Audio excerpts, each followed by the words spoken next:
Do you know, birds can eat the spiciest peppers without flinching, while humans often feel the heat. The reason lies in how our bodies react to capsaicin, the chemical responsible for the sensation of spiciness.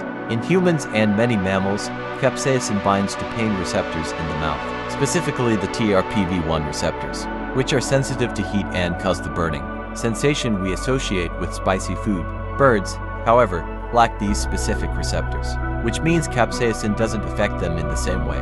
This difference is actually beneficial to both birds and plants. Many pepper plants evolved to deter mammals from eating their fruit, while encouraging birds to eat them. Birds help disperse the seeds over long distances without damaging them, while mammals might chew and destroy the seeds. So, while you might reach for a glass of water after a spicy meal, birds can feast on peppers without any discomfort. Evolution at its finest, wouldn't you agree?